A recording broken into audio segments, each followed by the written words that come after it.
Welcome guys to another video. Today I'm going to be talking about what I think is going to be meta on the new bind. Just going through a couple agents and talking about how good I think they will be on this map versus the old bind, or maybe some new agents that have been added since bind was taken out. If you guys enjoy the video, make sure to leave a like and subscribe. Leave a comment on what you think of some of the agents on this map and how the new bind meta will evolve. And yeah, let's get into it. So we'll start with GEKKO here, and I know TMV did make a video on why he thinks GEKKO will be meta on this map. And while I think he did a good job of like highlighting why he could be good, I just don't believe it, man. Like, start out with showers here. Like, we'll start with the wingman. Like on attack, he's gonna be just like the boombot. He's gonna clear out the exact same amount of space, I'm pretty sure. I think it's like the exact same. I was testing the hookah lineup. I'll show you that in a little bit, and both of them get to like right here. So it's not gonna be that much different than Raze's Boombot on this map. And like you can do this, clear out this spot. I mean, I guess it's like range of attack is like a lot bigger, so it is technically better, but it's not like anything crazy. And then you're never getting him back on the defensive side on this map. It's just not gonna happen. Unless you're, like, sending him out backside, be in your retake, or something like to clear out this area, or, like, lamps or something. Like, you're just not getting him back, ever, outside of a retake scenario, so I don't think the wingman will be very good on this map. And then as for the molly, I do think TMB did a great job of pointing this out. Like, you can do all the old Viper molly stuff with this, except maybe a little bit better. But I don't think the rest of his kit is good enough to like either drop out, like leave the Viper out, or leave a Raze out, or something like that. Like, it's not good enough. And so yeah, as for hookah, I'll show you the normal boombot lineup that people did. From here, it goes like that. And it goes like right here, I think, right? Yeah. Stop there. So like there are some stuff that you can do with like clearing that side and Dizzy in here to clear the left, which isn't bad on its own, but I think overall you're just gonna get a lot more value from playing like the default bind comp rather than playing the GEKKO. And then the mollies on B, I think these ones are a lot better. Like you can throw one, you can even have one that lands like there. It clears all of that. An elbow if somebody's playing there. I don't think the molly is that good for like stalling pushes out either. You'd be much better off with like a Viper wall like that, and then mollying there or something like that, instead of just having a GEKKO molly there with a brim smoke or something, or some of the other agents that I'll get to later. And then the Thrash, I do think the Thrash is really nice on this map, just being able to clear out the close areas. It's gonna be pretty hard to dodge with how close of like tight spaces there are. Like if you do it from here, I'll just show you again. Like you're not gonna be able to dodge it from okay, it goes forward on its own. That's a fun fact. But like you're just not gonna be able to dodge it in this site unless you shoot it, and you'd have to peek out to shoot it into what would probably end up being 2 or 3 people. So I do think there is some value from GEKKO on this map, but it's not going to be anything like crazy. Yeah, on to the next agent. And now, one of the alternatives I was talking about for GEKKO, I have Raze. So, okay, that's a lot of GEKKO util. Okay, alright. So, Raze, I think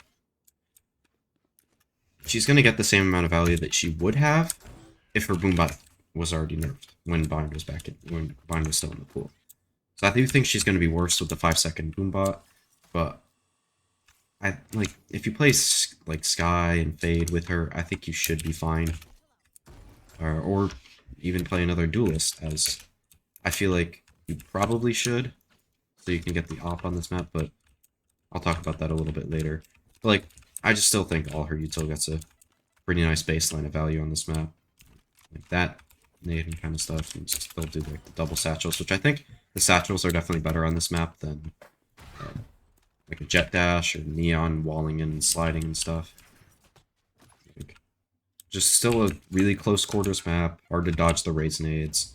Similar reasons to why I think GEKKO will get some kind of value. I think teams will like experiment with both, but I think they'll ultimately just come out to playing the raise and what they're comfortable with, because people aren't playing no duelist on this map. It's just not a thing.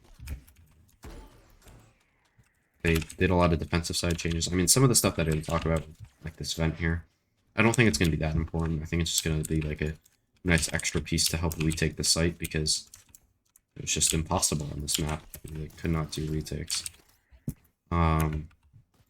Yeah. I don't really know what else to say. Like, you won't feel like pressured to pick up the boombot, because you can't. I think the nade is better than GEKKO's Molly, honestly. And I think she's going to still be better than Jet on this map, so I think you're going to have to play Raze even if you don't want to. And then one of the biggest agents in the current meta right now is Killjoy. And back in Bind's day, when it was still in the game, not many people were running Sentinels on this map. I mean, even like before Chamber came out and Wild Chamber was out, people still were running no Sentinel comps and choosing to take like the Viper and like the Fade, Raze, Sky comps over that. And I think now that Killjoy is better than Chamber, I think you're going to see some Killjoy on this map. I don't think you're going to see Cypher. Like, I mean, I remember Xset with like Thwifo running it back in the day, in like 2021. So,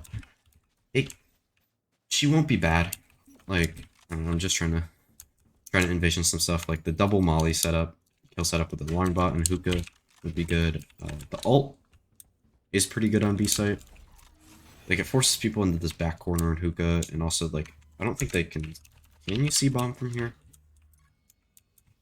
Yeah, you can, but I mean, as long as it's played well. So like, I think teams will play around the Killjoy pretty well, and it might be meta when Bind first comes back, but the second teams figure out how to play around it, I think she'll be quickly removed from the meta and will still stay at maybe a Sentinel this meta. Now, the one competition for the Sentinel this meta is Chamber, in my opinion. I think Chamber actually gets some decent value on this map with his new TP. I don't think there's enough stuff to make him like really meta, but I think maybe not in matches, but teams will definitely try him out in like scrims and stuff, and then they'll probably realize, and this doesn't get a ton of value, but like if you're playing on a site, you can kind of just lock down a whole site with this trip and just op down here, like just hold that, TP away, be up on the box, either fall back or something, see that your trip hasn't gone off, and kind of post up somewhere else. I think you can do pretty much the same thing on B. Like, let's try hookah trip,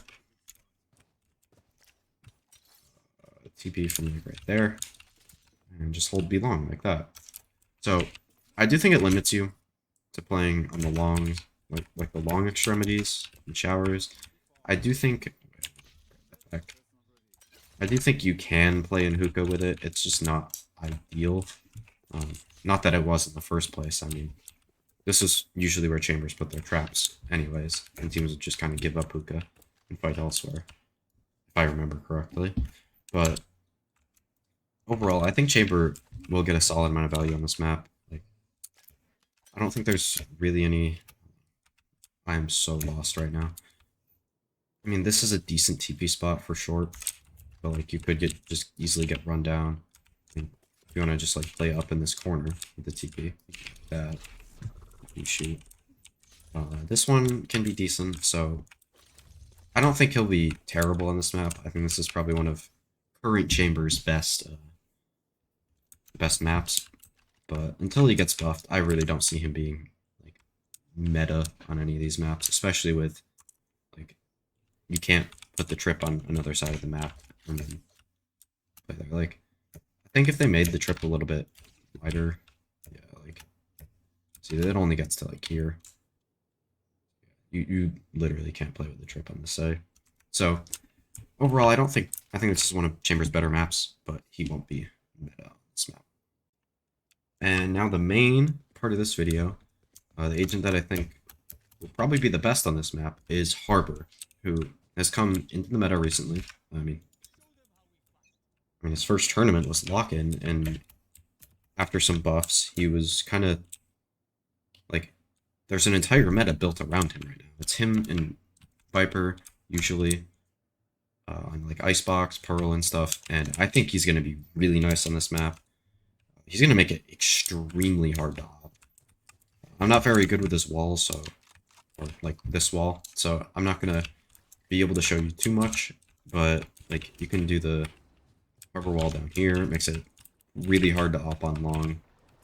You can do it in hookah. You can even do it like up B short, like if you're later in the round and you still have a wall, you want to just kind of force somebody away from there. You can do it in hookah like this. This is perfect for taking hookah. Stop it there. You get to clear this all out, and it drops in 7 seconds, I think. So it's just perfect for taking this site. And then for like walls, you can from long, I guess, is probably the ideal way to do this. But like you wall elbow, and then obviously you don't want this pocket here. But again, I'm not very good with the Harbor wall, so bear with me here. But I think you can kind of imagine the like turn, the turn there, and how that would be very nice. And then on the defensive side, you can do kind of a similar thing with this wall like that. It's kind of similar to putting the smoke at the bottom of long, and just allows you to get the ult orb pretty easily. Short, it's not as good, obviously, but it's still viable. And then as for the A side, which I didn't talk about too much yet, this cascade is really nice. You can do a wall that, this is not a good wall, but you can do a wall that goes like that, and it covers just all of this. You can even do one from showers that I saw Sean Garris do, where it was like curving this way and it like covers lamps like that, which is just insane amount of value. And then obviously the cove, still very nice, just allows you to plant a little bit easier. And the ult on A side, I think it's okay. But honestly, I think this might be the best like site ult or B site. Maybe outside of breach ult. But I think the Harbor ult is one of the better ults in the game. And on a site so small like B site, where like dodging the things inside this tube while staying in here is going to be next to impossible. So I think Harbor is going to be extremely meta on this map. I just don't know how well you can do the Viper Harbor stuff on this map, just because it's not too hard to plant.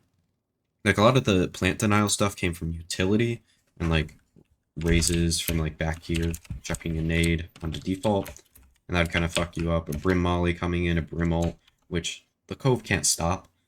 So I do think it's going to be a little bit interesting to see like what comps people run. Like I think they could run like a Harbor brim comp.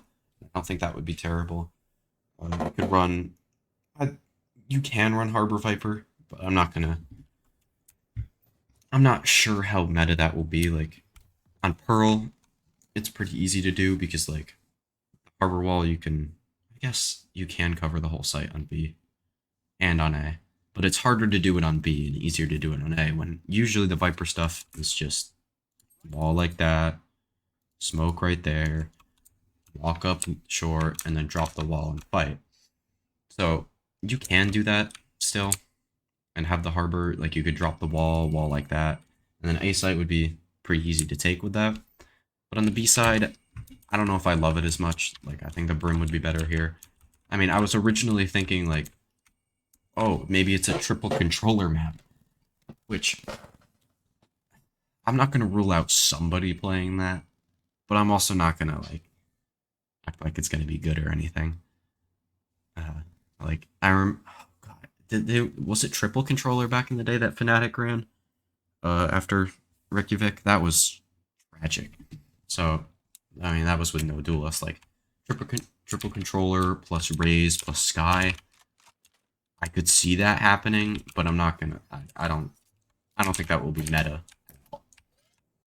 And then now I just want to talk about some agents that I didn't mention as much that I think will still be meta, but really didn't change that much from the last time Bind was in the pool. So Fade was at like a 46% pick rate last time. I still think she's going to be very nice on this map. Like being able to run her, like I think that Viper comp where they didn't like play the chamber, it was like the Fade, Viper, Sky, Raze, and I'm missing someone, Brim. I think that comp will be really nice on this map. Still, I don't think it's going to be as meta as the Harbor stuff because teams are going to want to play Harbor still as much as they can. I think Raze will stay around like a 90% pick rate. I think teams will try to float to Jet a little bit more and play the GEKKO, and then it's not going to work out as well. And then they're going to swap back to the Raze, and then Raze is still going to be at a relatively high pick rate. I think her pick rate will be similar to like what Split is right now, rather than like her her old pick rate, like 100%. Jet, I think teams will play her as well. And then Breach, like that Breach, Astra, Sage tier, like it's they're still going to be viable on this map. Teams are still going to run them, but I don't think it's going to be meta, as I've said. Omen, I think teams could run Omen on this map. I think it's very viable, but I just think most teams will stick with the Brim or Astra or Harbor or Viper instead. And then Sky, I think will stay. How do I go to the side? I don't know. Whatever. I'll figure that out. But the Sky, I think will stay around that 85%. I think she might even go up, honestly, with the Harbor Viper stuff, with the lack of a good Raze Boombot. And then Brim, again, will probably drop a little bit to like maybe like a 50% pick rate, maybe a little bit lower, like in the 30s range. Killjoy, I think should be picked a little bit more. Neon, not really. And then we'll just go down here just to kind of show. I don't think Phoenix will be played. I mean, somebody's going to play Phoenix. It's not going to work, and then they're going to stop. Reyna won't be played. Cypher won't be played. Yoru.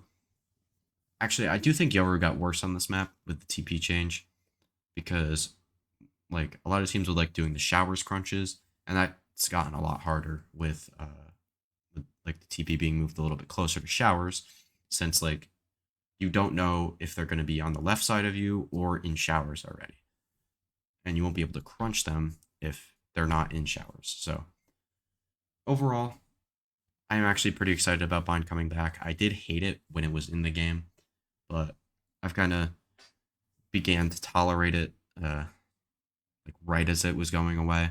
So that was interesting. I didn't like how there was no mid. The changes do seem pretty decent, but I don't think it's gonna be too different of a map to what it was before. And yeah, with that, that's gonna be the video. Make sure to leave a like and subscribe if you enjoyed. I'm gonna be trying to do more of this like predicting the Valorant meta type stuff, or maybe even doing like a fixing the meta series, like what agent buffs or what agent nerfs would I do. So yeah, stay tuned for that in the future. And yeah, I'll see you in the next one. Peace.